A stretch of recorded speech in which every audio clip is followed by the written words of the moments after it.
push me, and then just touch me, till I can get my satisfaction. Сейчас здесь на площадке работа во всех смыслах кипит. Ведь, как говорят сами строители, для того, чтобы сдать этот объект к столетию ТАИ СССР, они должны работать в очень напряженном режиме. Сейчас здесь все выглядит вот так. Но совсем скоро здесь появится новая четырехполосная 800-метровая дорога. И это место будет уже не узнать. Кто-то что-то копает, что-то везет. Эта строительная площадка сейчас больше напоминает улей. Одновременно работают несколько десятков единиц техники. Новое кольцо, судя по плану, это высокопрочное и при этом умное сооружение. В нем все продумано так, чтобы максимально экономить время и нервы водителей. Эта стройка лишь первый этап возведения Большого кольца. Повысит транспортную доступность, связанность с территорией.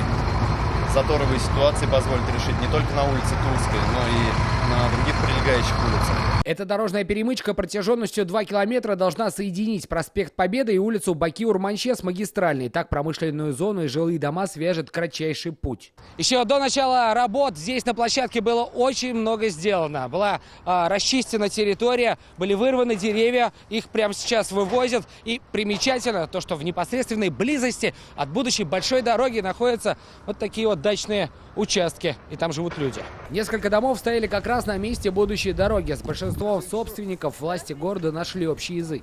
В общей зоне строительства находится 75 участков. Вот, на сегодняшний момент выкуплено у нас 52. Вот, на сегодняшний момент имеется 6 судебных процессов.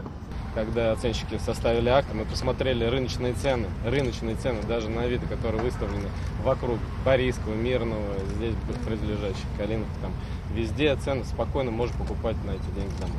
То есть цены объективно рыночные. Теперь соседи новой дороги наблюдают, как на их глазах достраивают главное Казанское кольцо. Построят, что ж поделать. Потерпим, стройка недолго будет. Нас единственное волнует этот проезд. Сами строители обещают не затягивать. Сдать объект планируют в августе 2020 года. Сергей Хайдаров, Алмаз Единов, ТНВ, Казань.